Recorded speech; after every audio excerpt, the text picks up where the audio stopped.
Praise the Lord, everyone, and welcome to Sunday Morning Christian Education. My name is Sister Teraie Deloach, and I attend Greater Bethlehem Temple Apostolic Church, located on 4781 Hamilton Avenue, where Bishop James Chapman is the pastor. I'm here to put a little something on your mind.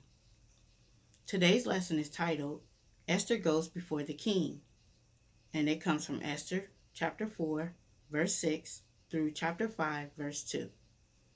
The golden text reads, I also and my maidens will fast likewise, and so I will go unto the king, which is not according to the law, and if I perish, I perish. And that's Esther chapter 4, verse 16. Today's lesson is about Esther and how she was placed in a position to help her people, even though it could have cost her her life. Esther was chosen to be queen after the previous queen chose not to come before the king after he called for her. He was upset. I'm sure it made him mad, and he looked bad because he was the king. Nobody don't refuse the king. Don't ever think that you are the only one who can do a job. You could be best at what you do, but you can be replaced. There's a saying, one monkey don't stop the show. Esther was raised by her cousin Mordecai. He refused to bow down to Haman. Haman was promoted above all the prince in the palace, so everyone bowed down to him except Mordecai, and that made him mad. Esther and Mordecai was Jewish, and of course we know that they were treated very badly, similar to our ancestors and our people today. Being killed, used as slaves, and the list goes on and on and on. So Mordecai didn't bow down to Haman, and Haman was upset. He put out a demand to kill all the Jews. He was really mad. So Mordecai got a message to Esther, Queen Esther, about what Haman had planned to do. He wanted her to talk to the king and try to get the petition overturned.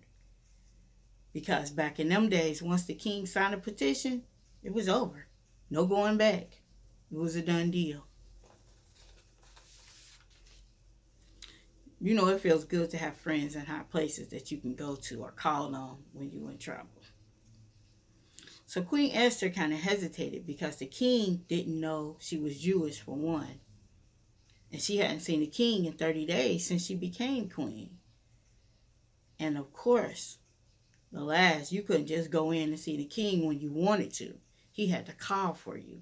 And if he didn't call for you and you try to go in there, you could be killed. It was a rule. You could be put to death. Wow. So Queen Esther had something to really think about. It was a risk. She had to make a choice. Would she choose to help her people and risk her life? Or would she just keep going on and just ignore it and go on with her life? I'm reminded of Jesus dying on the cross for all mankind, whether you're black, white, red, yellow, brown, green, or purple, if you're out there. He didn't have to do it, but he did. And I thank him for it.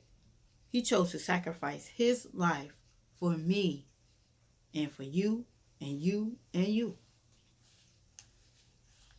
When you walk with God and do his will, he'll put you in a place or position where you can help someone.